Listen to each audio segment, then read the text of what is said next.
रहे। तो चलिए देखते हैं भाई पहला क्वेश्चन। सभी को पता है कि पहले जो आपके क्वेश्चन होते हैं 5-6 क्वेश्चन वो आपके बहुविकल्पी होते हैं। तो देखिए यहाँ पर पहला बहुविकल्पी प्रश्न दिया गया है कि एक फलन है, ठीक है, और जो ये फलन है पहले का पार्ट ध्यान से देखिएगा। ये जो फलन है ये रियल टू रियल आपका जो है परिभाषित है वास्तविक संख्या से वास्तविक संख्या में, और एक आपको फंक्शन दिया गया है f(x) बराबर आपको दिया गया है 5x मतलब 5x फॉर और x जो है वो वास्तविक संख्या में बिलोंग कर रहा है। इनका कहना यह है कि द्वारा परिभाषित है सही उत्तर का चयन कीजिए। देखिए आपको फलन आच्छादक दिया गया है, बहुइकाई दिया गया है, इकाई नहीं है, फलन आच्छादक नहीं है। जो विकल्प दिए गए हैं उनको देखते हुए हमको इकाई भी चेक करना पड़ेगा और आच्छादक भी चेक करना पड़ेगा।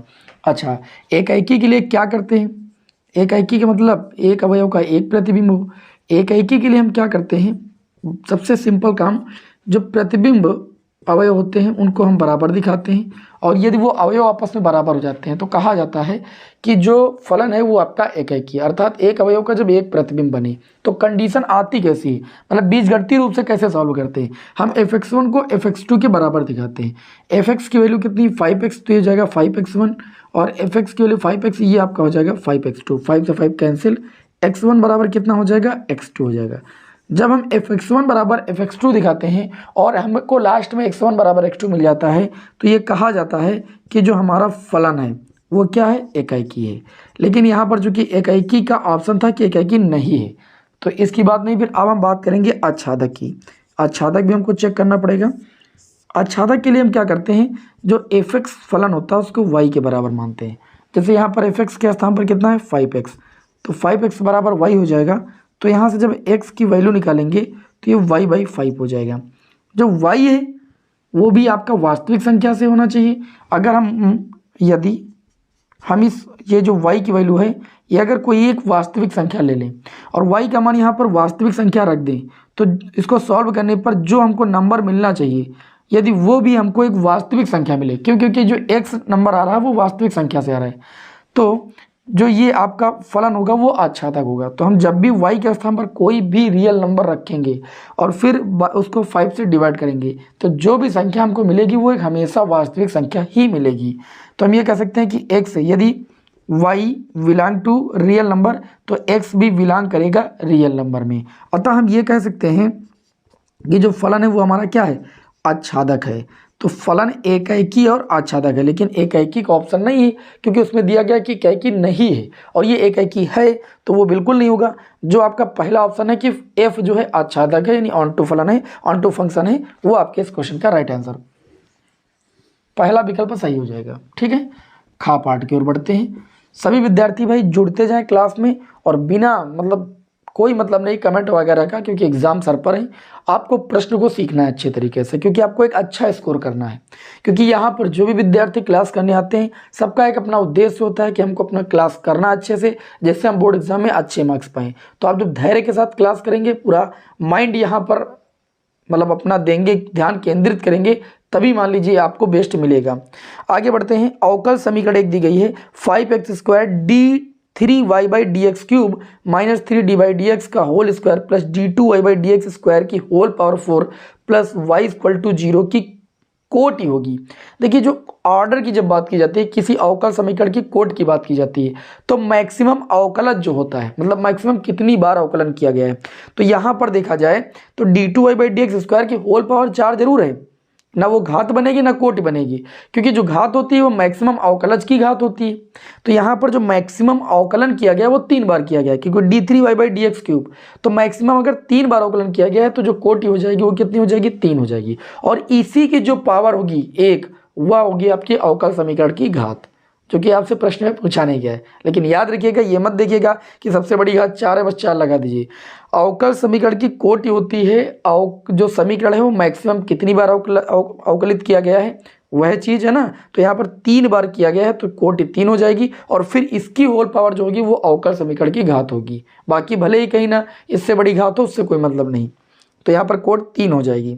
आगे गा पार्ट देखते हैं। गा पार्ट में आपको दिया गया है समाकलन। देखिए, ये जो हम क्वेश्चन पेपर सॉल्व करा रहे हैं इसमें कि मैक्सिमम क्वेश्चन आपको जो आगे 4 सेट सॉल्व कराए हैं मैक्सिमम क्वेश्चन देखने को मिलेंगे। जैसे यहाँ पर लिमिट दी गई है √3, और यहाँ पर लिमिट दी गई है लोअर लिमिट 1/√3, और यहाँ पर दिया गया है dx/1 + x²।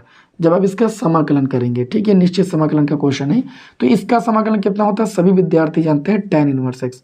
फिर लिमिट हम पुट करते हैं, लिमिट यहाँ पर √3 से 1/√3 है। लिमिट पुट करने का प्रोसेस होता है अपर लिमिट माइनस का लोअर लिमिट। तो सबसे पहले अपर लिमिट पुट करेंगे tan inverse √3 minus lower limit put करेंगे tan इनवर्स 1/√3। ये हो जाएगा tan इनवर्स √3। tan कितने की वैल्यू होती है, तो आप कहेंगे tan 60 की वैल्यू होती कि नहीं। और 60 को हम कितना लिखते हैं, π/3 लिखते हैं। कितना लिखते हैं, π/3 माइनस tan इनवर्स, और ये tan 30 की वैल्यू है, और 30 को कितना लिखते हैं, π/6 लिखते हैं।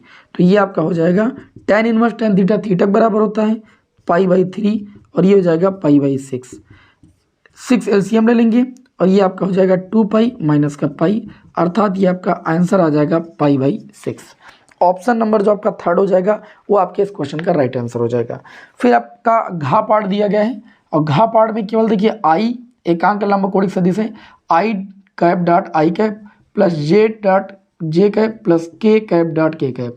आप सभी को पता है इनका जो डॉट प्रोडक्ट होता है स्वयं के साथ वो 1 होता है। एक इसका भी, एक इसका भी, एक इसका भी, अर्थात आंसर आ जाएगा 3। इसमें कोई दिक्कत नहीं थी। अगला जो क्वेश्चन है कि A तथा B दो व्युत्क्रमणीय आव्यूह हैं, आव्यूह कोटि n के हैं। देखिए एक आपकी प्रमेय है, आव्यूह चैप्टर में आपको पढ़ाया गया है, n कोटि के अगर दो आव्यूह हैं तो जो AB का होल इनवर्स होता है वो B इनवर्स A इनवर्स के बराबर होता है। और ये बहुत ही महत्वपूर्ण प्रमेय है, इसको याद रखिएगा। तो जो भी जहां भी ऑप्शन आपको AB का होल इनवर्स बराबर B इनवर्स A इनवर्स मिल जाए, वो आपके इस क्वेश्चन का right answer option number first हो जाएगा। इस तरीके से बहुविकल्पी प्रश्न जो है वो आपके सॉल्व होते हैं। फिर दूसरे का का पार्ट दिया गया है, दूसरे का का पार्ट, इसमें एक समुच्चय दिया गया है, और इस समुच्चय में एलिमेंट दिए गए हैं 1, 2, 3। एक समुच्चय बी दिया गया है, और इसमें एलिमेंट आपको दिए गए हैं कौन कौन से, 4, 5। और प्रश्न में ये कहा जा रहा है कि ए से बी में फलनों की संख्या पूछी गई। भाई ध्यान से समझिएगा, ठीक है। तो ए से बी में फलनों की संख्या, तो जब ए से बी में फलनों की संख्या पूछी जाए तो फलनों की संख्या निकालने का फार्मूला होता है, ये कितना होता है भाई, 2 की पावर na है ना, इनटू में nb। अगर हम बात करें यहाँ पर तो 2 की पावर na, जो समुच्चय a है उसमें नंबर कितने हैं, कितने अवयव हैं, ये चीज़ आपको बताना है। तो समुच्चय a में 3 अवयव हैं, 3 गुणे में, इनटू में nb मतलब b समुच्चय में कितने अवयव हैं, 2। तो ये 2 की पावर 3 दूनी कितना हो जाएगा, 6। 2 की पावर 6 का मतलब 64। तो ए से बी में जो फलनों की संख्या हो जाएगी वो कितनी हो जाएगी भैया, 64 हो जाएगी। ये 2 का पार्ट था। हमें उम्मीद है कि आप लोगों को, हमने कहा ना ये जो पेपर है सबसे आसान है, और मैक्सिमम क्वेश्चन इसमें से आपको देखने को मिलेंगे, ठीक है। अब जो विद्यार्थी लगातार हमारे इसके प्रीवियस ईयर मैंने जो आपकी प्रीवियस क्लासेस दी हैं, सेट नंबर 1, 2, 3, 4 की है ना, अगर वो आप सभी लोगों ने की है तो आप लोगों को यहाँ पर बहुत अच्छा रिस्पांस मिलने वाला है। और सबसे बढ़िया बात है, अगर अनसॉल्व पेपर के लगातार आप 7 क्लासें कर लेते हैं तो बोर्ड एग्जाम में जो आपको पेपर मिलेगा वो बहुत आसान आपको लगेगा, ठीक है। प्रैक्टिस बहुत ज़रूरी है करना, इसलिए जिन विद्यार्थियों ने अभी भी क्लासें नहीं की, प्ले लिस्ट बनी है, बढ़िया बैठ जाइए, 2-4 दिन का समय दीजिए, सारी क्लासें कर डालिए, फिर उसके बाद देखिए मैथ का जलवा। आगे देखिए अगला जो क्वेश्चन है दूसरे का खा पार्ट। दूसरे के खा पार्ट में ये कहा गया है कि 2 सिक्कों को एक साथ उछाला जाता है और दोनों पर पट आने की प्रायिकता याद कीजिए। सबसे पहले हम पहले सिक्के पर पट आने की प्रायिकता निकालेंगे। पहले सिक्के पर पट आने की प्रायिकता, जब पहले सिक्के पर हम पट आने की प्रायिकता निकालेंगे तो चूंकि एक सिक्के में कितने तल होते हैं, 2। अब एक ही तल पर पट होगा तो 1/50% चांसेस होंगे पट, और 50% चांसेस होते हैं चित आने की, मतलब इसकी प्रायिकता भी 1/2 और चित आने की प्रायिकता भी 1/2। लेकिन इन्होंने कहा कि जो दूसरा सिक्का है, दूसरे सिक्के पर भी जो आने की प्रायिकता हो, पट आने की प्रायिकता, वो भी आपकी पटे आने की प्रायिकता हो तो वो भी आपकी कितनी हो जाएगी, 1/2। अब आप सभी लोगों ने पढ़ा है, ठीक है, प्रायिकता का गुणन नियम पढ़ा है, प्रायिकता के गुणन नियम से, प्रायिकता के गुणन नियम से यहाँ पर ये बात कही गई है कि दोनों पर पट आने की प्रायिकता है ना, और सॉरी दोनों पर पट आने की प्रायिकता, तो पहले पर भी 1/2, दूसरे पर भी 1/2, तो दोनों पर पट आने की प्रायिकता, दोनों का मल्टीप्लाई कर दीजिए प्रायिकता के गुणन नियम से, ये 1/4 आ जाएगी। ये आपके इस क्वेश्चन का राइट आंसर हो जाएगा। अच्छा, आगे क्या क्या आ गया कि यदि सदिशों, ये तो क्वेश्चन बहुत बार रिपीट होता है और सबसे आसान है। एक सदिश दिया गया है 3i कैप और प्लस का 2j कैप और प्लस का k कैप, ठीक है। और यहाँ पर दूसरा सदिश दिया गया है i कैप और माइनस का 4j कैप और प्लस का लैम्डा k कैप। ये दोनों सदिश परस्पर क्या है, लंबवत। जब दो सदिश लंबवत होते हैं तो इन दोनों का जो डॉट प्रोडक्ट होता है वो 0 के बराबर होता है।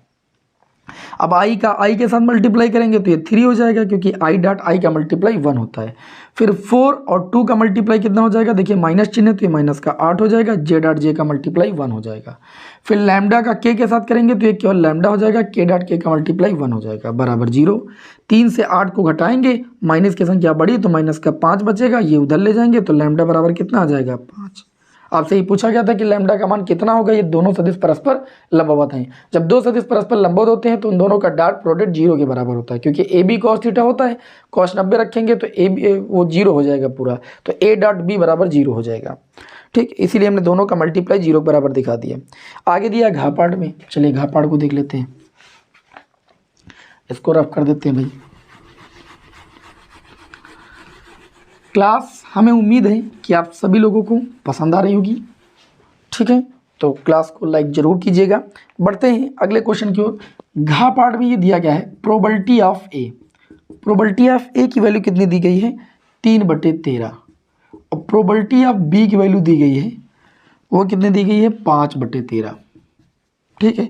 और probability of A intersection B बराबर, ये आपको दिया गया है। देखिए probability of A intersection B बराबर होता है probability of B intersection A. मतलब चाहे probability of A intersection B बोली और चाहे probability of B intersection A बोली, बात एक ही। और इसकी वैल्यू आपको कितनी दी गई है, 2/13। प्रश्न में ये कहा जा रहा है तो प्रोबेबिलिटी ऑफ बी बटे ए की वैल्यू ज्ञात कीजिए।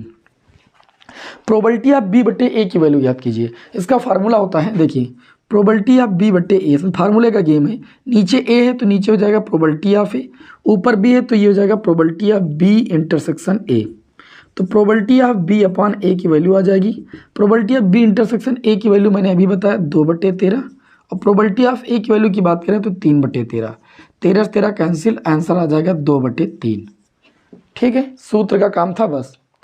चलिए भाई आगे बढ़ें, पेपर बहुत आसान है। आगे बढ़ते हैं अगले क्वेश्चन की ओर। तो अगला जो क्वेश्चन होगा घा के बाद अंगा होगा। इसमें कहा है कि यदि अंगा पार्ट में देखिए क्या कहा गया है, यदि y इक्वल टू कितना दिया गया है, log e बेस और फिर दिया गया है आपको tan x, ठीक है। तो आपसे प्रश्न में कहा जा रहा है कि आप d/dx की वैल्यू ज्ञात कीजिए। मतलब इसका एक बार अवकलन करिए। तो जब इसका अवकलन करेंगे तो y का अवकलन करेंगे तो ये भैया कितना हो जाएगा, dy/dx। अब यहाँ पर log e base tan x, तो हम tan x को मानेंगे कि ये x है, तो log x बन जाएगा। log x का अवकलन कितना होता है, 1/x। x के स्थान पर कितना है, tan x। तो जो कि x है नहीं, ये मन में हमने माना है, तो जो x के स्थान पर उसका अगेन अवकलन करेंगे, मतलब tan x का अगेन करेंगे। तो ये हो जाएगा 1/tan x, और tan x का अवकलन कितना हो जाएगा sec²x। इस तरीके से ये आपके इस क्वेश्चन का आंसर हो जाएगा। मतलब इसका अवकलन करेंगे d/dx बराबर sec² अपन में tan x, इस क्वेश्चन का राइट आंसर हो जाएगा। तो 1 नंबर वाले जितने भी क्वेश्चन थे वो आपके सॉल्व होते हैं। अब आगे हम बढ़ेंगे क्वेश्चन नंबर 3 के का पार्ट की ओर। इसको रफ कर देते हैं भाई, ठीक है।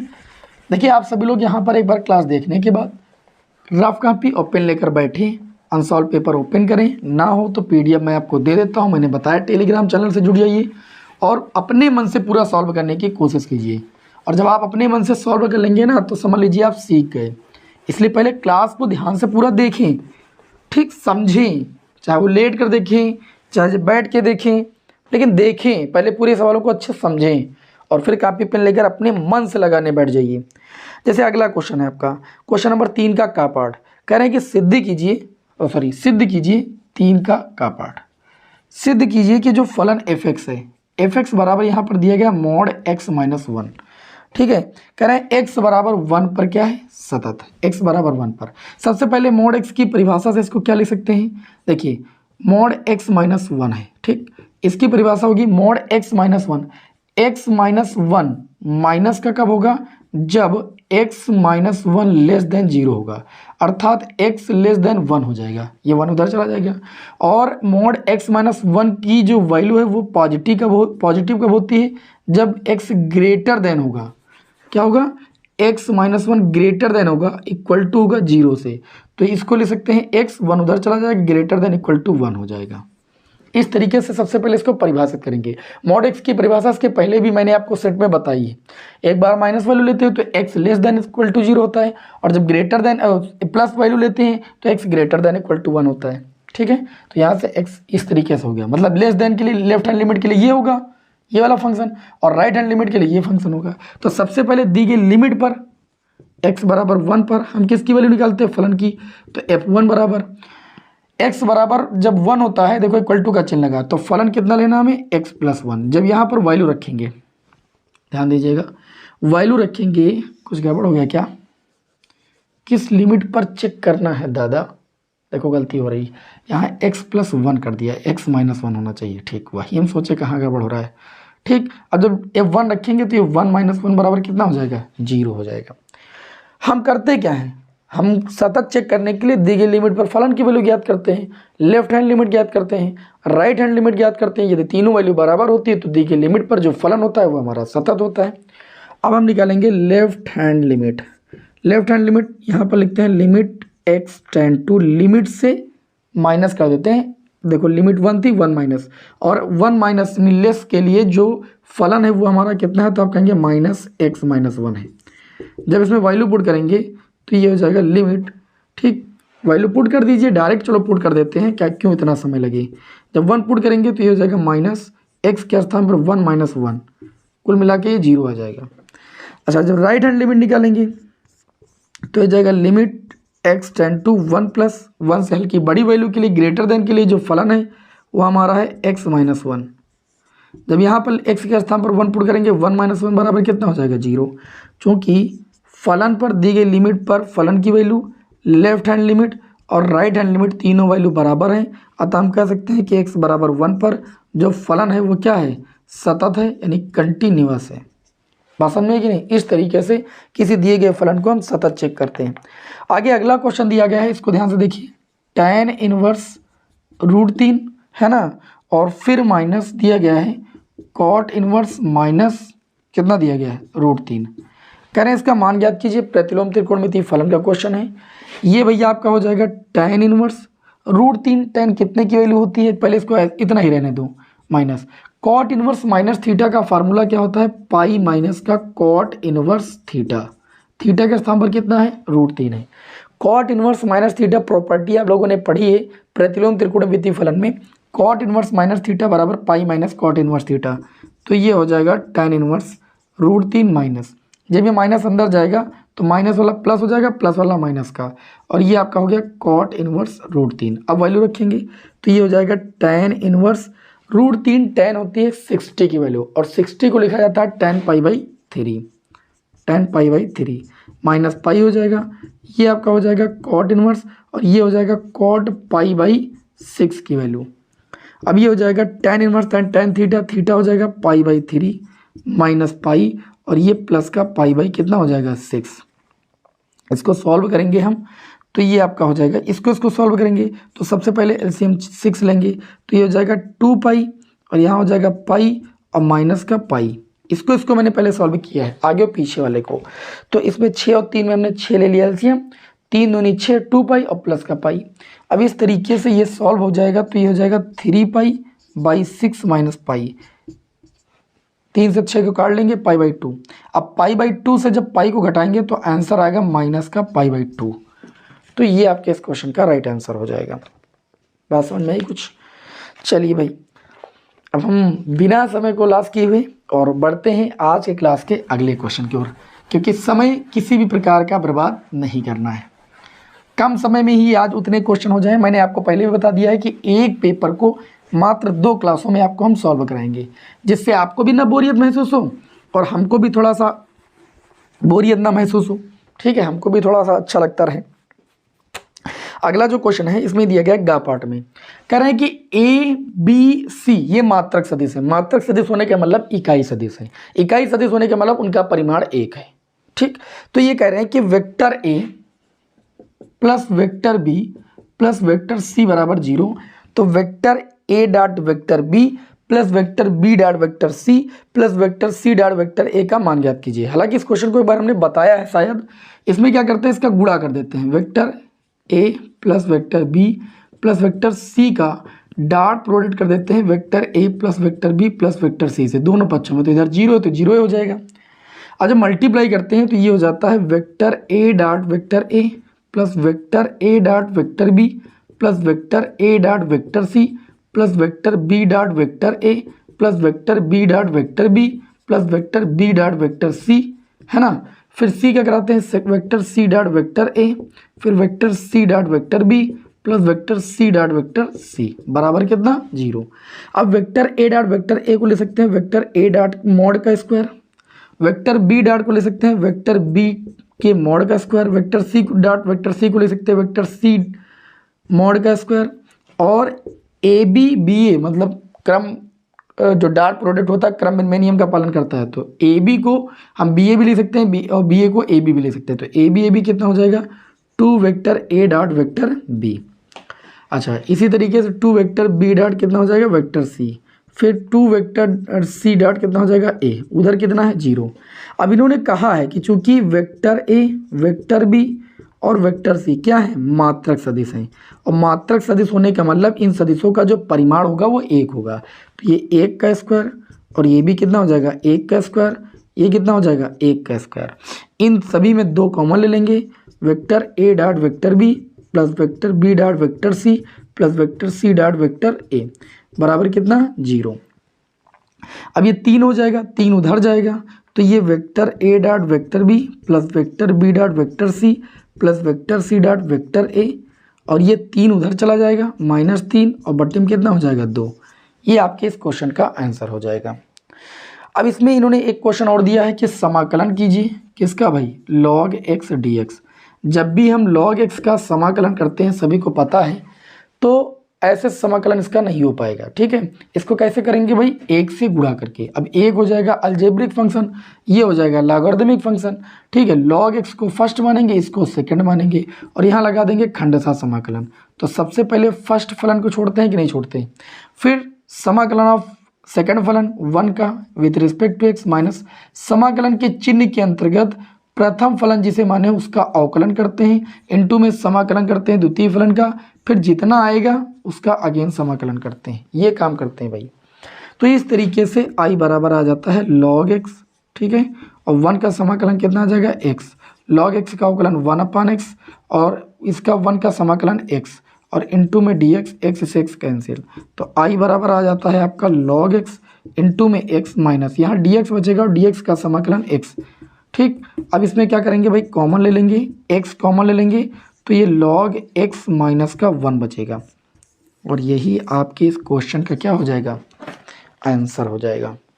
तो इस तरीके से भैया ये जो 2 नंबर वाले क्वेश्चन थे, तीन के घा पार्ट तक मैंने सारे सॉल्व करा दिए। अब आगे बढ़ेंगे क्वेश्चन नंबर 4 के का पार्ट की ओर, ठीक। आपने क्या सोचा, हम रुक गए, हम रुकेंगे नहीं। जब तक आधा पेपर नहीं सॉल्व करा देंगे तब तक हम रुक सकते ही नहीं। मैंने पहले भी कह दिया, कोई भी मॉडल प्रश्न पत्र होगा उसकी बहुत ज़्यादा क्लासें लेने का प्रयास अब आगे नहीं होगा। बस एक मॉडल प्रश्न पत्र पेपर में आपको 2 क्लासें ली जाएंगी, बस मैक्सिमम 2 क्लासें, ओके। तो ये पहली क्लास है सेट नंबर 5 की, एक क्लास इसकी और होगी, बस ये भी ख़त्म, ठीक है। इसको चलिए रफ करते हैं भाई। तो इस तरीके से क्वेश्चन नंबर 3 के सारे पार्ट सॉल्व हो गए। चलिए अब हम क्वेश्चन नंबर 4 के सारे पार्ट को सॉल्व कर लेते हैं।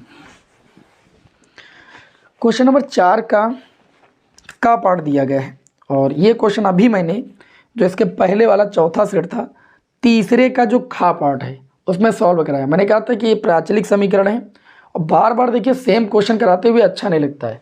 प्राचलिक समीकरण है, x बराबर a theta plus sine theta दिया गया है, dx बाई डी थीटा यहाँ पर निकाल लेंगे, मतलब इस समीकरण का थीटा के सापेक्ष अवकलन करके dx बाई डी थीटा आ जाएगा। और दूसरी जो समीकरण है वहाँ से हम dy बाई डी थीटा निकाल लेंगे, और समीकरण 2 को 1 से भाग कर देंगे, dy बाई dx आ जाएगा। tan थीटा बाई 2 आएगा। कमेंट में बताइएगा कितने लोगों का आ गया।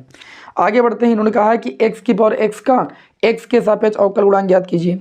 अब यहाँ पर जो फलन दिया गया है वो x की पावर x है, चर की पावर चर है, और जब चर की पावर चर होती है तो दोनों पक्षों में हम लेते हैं लॉग, तो ये log y बराबर हो जाएगा x log x। जैसे log लेंगे तो पावर आगे आ जाएगी।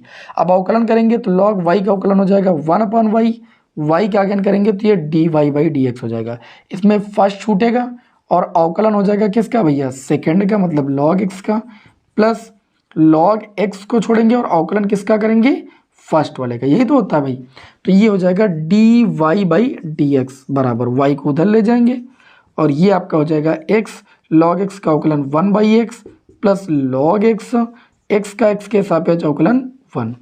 अब देखिए ये हो जाएगा dy/dx derivative with respect to x, y मतलब इसका बराबर, y कितने किसके बराबर था, x की पावर x के। ये इससे कैंसिल हो जाएगा, ब्रैकेट में 1 प्लस कितना आ जाएगा, log x। इस तरीके से हम x की पावर x का क्या करेंगे, अवकलन करेंगे। चलिए अगले क्वेश्चन की ओर बढ़ते हैं बिना समय को लॉस किए हुए। अगला जो क्वेश्चन है वेरी वेरी मोस्ट इंपॉर्टेंट, निश्चित समाकलन का। मैक्सिमम लोग इस क्वेश्चन को गलत करते हैं।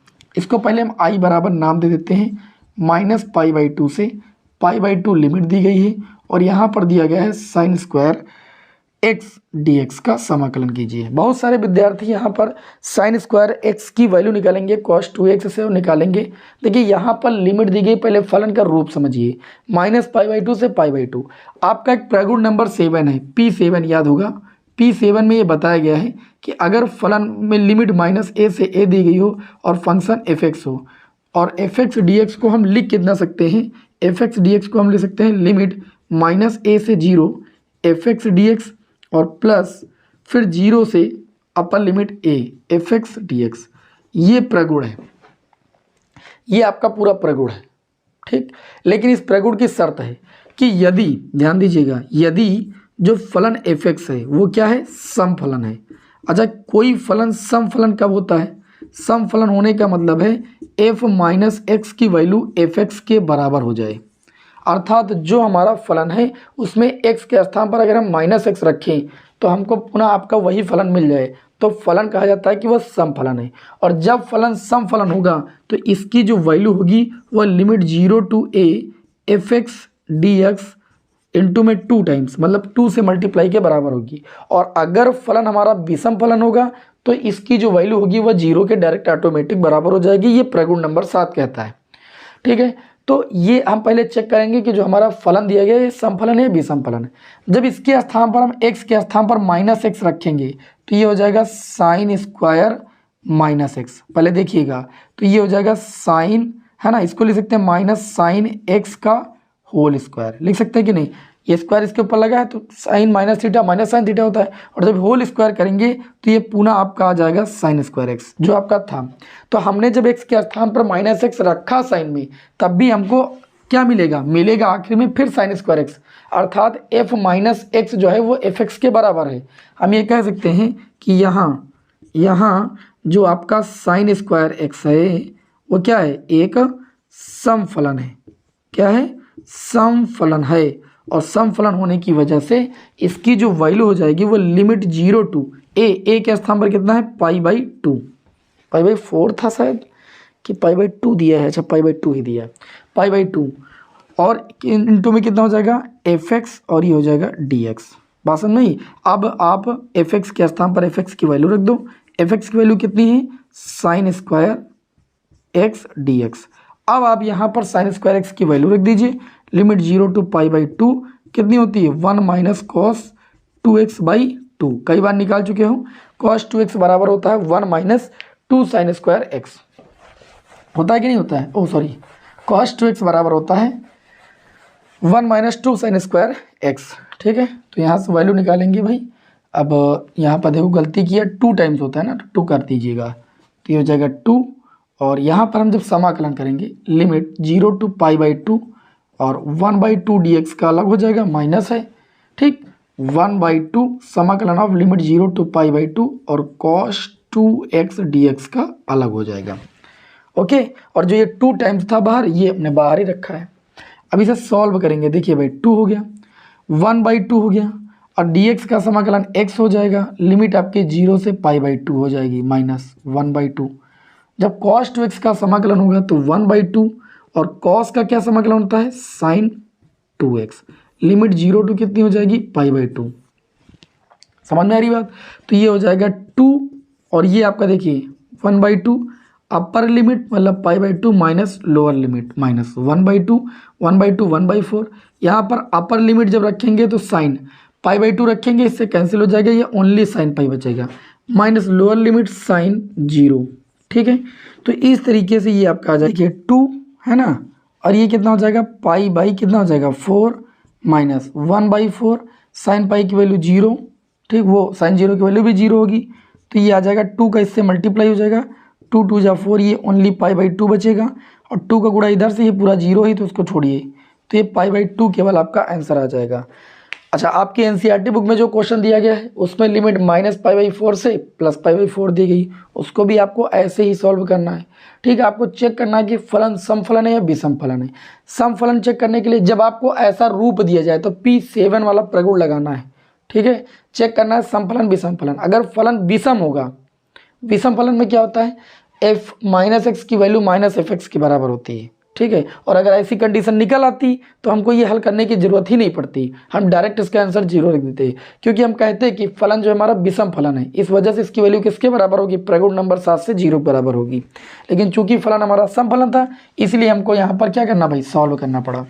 चलिए, तो ये बढ़िया क्वेश्चन था और नया क्वेश्चन भी था, एग्जाम में रिपीटेड भी कई बार है। ठीक है, चलिए अब अगले क्वेश्चन की ओर हम बढ़ते हैं, इसको यहाँ पर रफ कर देते हैं। ओके, क्योंकि रफ करना बहुत ही अनिवार्य है आगे के क्वेश्चन को बताने के लिए। चलिए भाई, अगला जो क्वेश्चन है हमारा, ध्यान से समझिएगा। अगला जो क्वेश्चन है हमारा, वो कह रहे हैं कि सिद्ध कीजिए कि फलन f(x) बराबर mod x, x बराबर 0 पर अवकलनीय नहीं है। जब अभी मैंने सेट नंबर 4 सॉल्व कराया है, तो सेट नंबर 4 में ये क्वेश्चन था हमारा, किस नंबर पर आपको हम बता दे रहे हैं, 5वें के खा पार्ट में। 5वें के खा पार्ट में कहा गया था कि f(x) बराबर mod x फलन सतत है लेकिन अवकलनीय नहीं है, सिद्ध कीजिए। तो मैंने सबसे पहले दिखाया था कि ये कैसे सतत है, दी गई लिमिट पर वैल्यू और LHL की वैल्यू, RHL की वैल्यू तीनों इक्वल थी, तो फलन सतत था। अच्छा, अवकलनीय के लिए क्या किया था, मैंने LHD निकाली थी, लेफ्ट हैंड डिफरेंशिएशन के लिए फार्मूला लगाया था, है ना, आपको याद होगा। LHD के लिए हमने क्या कराया था, limit h tends to 0 fa minus h minus fa upon में माइनस h, और RHD के लिए fa plus h minus fa upon में कितना भाई, प्लस h। तो दोनों LHD RHD बराबर नहीं आए थे, जिस वजह से ये फलन क्या था, अवकलनीय नहीं था। चलिए, अगर आपकी ऐसी बात है तो हम इसको करा देते हैं, कोई दिक्कत वाली बात नहीं। f(x) बराबर जो फलन है वो कितना है भाई, mod x। नहीं, आप सोचेंगे कि हम सब छोड़े दे रहे हैं ना, इसी वजह से, हालांकि इसको अभी मैंने बताया सेट नंबर 4 के 5वें के खा पार्ट में। ठीक है, तो mod x की देखिए परिभाषा होती है, mod x की परिभाषा को मैंने बताया, mod x की वैल्यू जो होगी वो माइनस एक्स होगी जब x लेस देन 0 होगा, और mod x की वैल्यू प्लस एक्स होगी जब x greater than equal to 0 होगा। तो जब हम यहाँ पर LHD निकालते हैं, अवकलनीयता के लिए चेक करने के लिए LHD निकालते हैं, लेफ्ट हैंड डिफरेंशिएशन, तो यहाँ सूत्र लगाते हैं लिमिट h टेंड्स टू 0, और ये f a माइनस एच जो फंक्शन होता है उसमें x के स्थान पर लिमिट से h को माइनस करते हैं। ठीक है, और माइनस का fa अपान में कितना होता है, LHD में माइनस h होता है, तो ये हो जाएगा limit h tends to 0 fa minus h. अब LHL के लिए जो फंक्शन होगा वो तो माइनस एक्स होगा, तो माइनस एक्स के स्थान पर रखेंगे लिमिट माइनस एच। तो लिमिट कितनी है, तो लिमिट चूंकि 0 है तो ये हो जाएगा 0 माइनस का h, और माइनस फिर उस लिमिट पर फंक्शन की वैल्यू, लिमिट पर फंक्शन की वैल्यू शून्य आएगी, जैसे आप शून्य रखेंगे शून्य आ जाएगा, अपान में माइनस एच। तो ये हो जाएगा लिमिट h टेंड्स टू 0। ध्यान से समझिएगा, ये माइनस माइनस का गुणा प्लस हो जाएगा, लेकिन नीचे आपका माइनस है, तो h बटे में माइनस h हो जाएगा, h से h कैंसिल हो जाएगा, लिमिट h टेंड्स टू 0, और यहाँ केवल बचेगा माइनस 1। अब माइनस 1 में लिमिट तो रख नहीं सकती, तो इसका LHD आ जाएगा माइनस 1। जब हम RHD निकालेंगे, RHD में क्या करते हैं, हम RHD में लगाते हैं limit h tends to 0, f यहाँ सूत्र बदल जाता है, f लिमिट प्लस h हो जाता है, और माइनस का f है, और बटे में माइनस h ना होकर के प्लस h हो जाता है। तो जब यहाँ पर हम लिमिट h टेंड्स टू 0 करेंगे, लिमिट प्लस h करेंगे, अब RHD के लिए जो फलन होगा x होगा, x के स्थान पर 0 प्लस का h करेंगे, माइनस दी गई लिमिट पर फलन की वैल्यू 0 ही आएगी, और बटे में कितना h, यहाँ h बटे h होने की वजह से 1 आ जाएगा।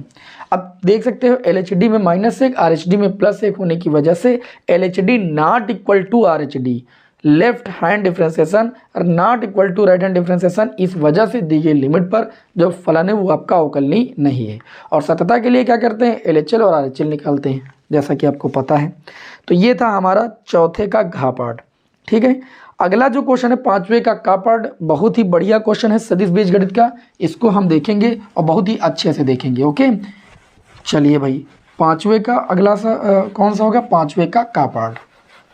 और ये 5 नंबर में प्रश्न आया है और है 2 नंबर, कितना आया 5 नंबर में ही। इसमें इन्होंने कहा है कि सिद्ध कीजिए कि सदिशों vector A dot vector B के लिए सदैव यह चीज़ सिद्ध करनी है, vector A dot vector B का मॉड और less than equal to mod vector A dot mod vector B के बराबर होता है। ये चीज़ आपको दिखानी है।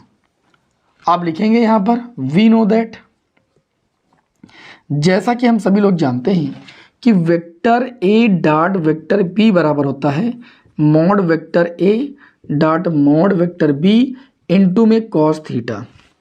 इसको ऐसा भी लिख सकते हैं vector A dot vector B. एक काम करते हैं, देखिए जो कॉस थीटा की वैल्यू होती है वह -1 से +1 के बीच में होती है। -1 से कॉस थीटा की वैल्यू जो होती है वह +1 के बीच में या बराबर होती है।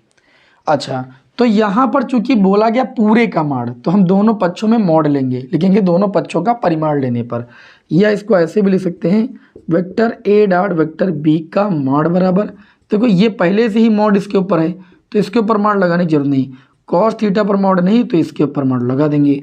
इसको इधर ले आएंगे तो ये vector A dot vector B का मॉड, और ये चीज़ नीचे आ गई तो वेक्टर ए का मॉड वेक्टर बी का मॉड, और यहाँ आपका बचेगा मॉड कॉस थीटा। ठीक, अब आपको देखिए बताते हैं, जब कॉस थीटा की ये जो चूंकि वाला है, ये जो यहाँ लिख रहे हैं यही लिख दीजिएगा। ठीक है, क्योंकि ये चीज़ सभी लोग जानते हैं कि कॉस थीटा की वैल्यू -1 और +1 के बीच में होती है या बराबर होती है। अच्छा, जब हम यहाँ पर कॉस थीटा की वैल्यू पॉजिटिव रखेंगे, देखिए यहाँ -1 था तो पॉजिटिव वैल्यू के लिए 0 हो जाएगा, क्योंकि -1 लेना नहीं, मॉड पॉजिटिव करना, तो 0 से बड़ी होगी और या तो 1 या 1 से बराबर होगी, क्योंकि यहाँ कॉस थीटा का मॉड हो गया। मॉड का मतलब पॉजिटिव वैल्यू लेना, नेगेटिव लेना ही नहीं। तो जब पॉजिटिव लोगे तो आप ये कह सकते हो कि ये लेस देन इक्वल टू 1 के बराबर होगा, कॉस मॉड की वैल्यू है ना। तो ये आप जब ऐसा करेंगे तो ये आपका हो जाएगा vector A dot vector B का होल मॉड, और इसका गुणा हो जाएगा 1 से, और यहाँ पर चिन्ह कैसा है, लेस देन इक्वल टू, और ये उधर चला जाएगा तो mod vector dot mod vector B. और यही चीज़ प्रश्न में आपको क्या करनी थी, सिद्ध करनी थी, जो कि आपकी सिद्ध हो चुकी है। बाकी इस प्रश्न में कुछ भी नहीं करना था। अगला जो क्वेश्चन है पांचवे का खा पार्ट है, देखिए ये सारणिक के अनुप्रयोग का क्वेश्चन है। सारणिक के जो पहले गुणधर्म थे, और ये जो टॉपिक है सिलेबस से हटा दिया गया। मैंने पिछले भी सेट में ये रिपीट हो गया था, मैंने बताया था कि ये क्वेश्चन भूले बिसरे से आ गया, लेकिन अब कभी नहीं आएगा। जो नई वाली एनसीईआरटी बुक आपने देखा भी है, सारणिक से ये टॉपिक पूर्ण रूप से हटा दिया गया है, तो इस पर आप बेकार में समय लॉस मत कीजिए। अगला जो क्वेश्चन है पांचवे का गा पार्ट, ये जो मैंने आप लोगों को अनसॉल्व पेपर सॉल्व कराना किया है, इसमें जो मैंने सेट नंबर 1 की क्लास दी है, उसमें जो मैंने आप लोगों को क्वेश्चन नंबर 8वें का पार्ट कराया है, 8 नंबर वाले में शुरुआत में ही सेट नंबर 1 में इस क्वेश्चन को सॉल्व कराया है। रैखिक प्रोग्रामन की समस्या का क्वेश्चन है, और सेट नंबर 1 में नहीं, 2 में, 3 में, 4 में कई बार रैखिक प्रोग्रामन बोल रहे हैं, गलत हो गया। अवकल समीकरण में जो रैखिक समीकरण है, रैखिक समीकरण, अवकल समीकरण में रैखिक समीकरण का हल, उसमें बताया मैंने 2 रूप बताए, d/dx plus p y equal to q के रूप का, और एक dx/dy प्लस का px इक्वल टू क्यू के रूप का। ठीक है, उसी का ये क्वेश्चन है सेट नंबर 1 में 8वें के का पार्ट में, ये सेम क्वेश्चन है, मैंने सॉल्व कराया, आप देख सकते हैं। तो बार बार क्वेश्चन को सॉल्व करने की कोई आवश्यकता नहीं। अब जो ये घा पार्ट है, इसको हम आपको बता देते हैं। घा पार्ट में दिया गया है cos x की पावर y, और ये भी सभी विद्यार्थी लगा ही लेंगे, इसमें बताने की कोई जरूरत नहीं। cos y की पावर कितना है, x है। तो आपसे प्रश्न में पूछा गया है कि आप dy/dx की वैल्यू ज्ञात कीजिए। हम जानते हैं कि जब चर की पावर चर होता है तो लॉग लेते हैं, दोनों पक्षों में लॉग लेंगे, तो लॉग लेने पर पावर आ जाती है, तो ये y log कॉस एक्स हो जाएगा, इसमें एक्स पावर आगे आ जाएगी, एक्स लॉग कॉस वाई हो जाएगा।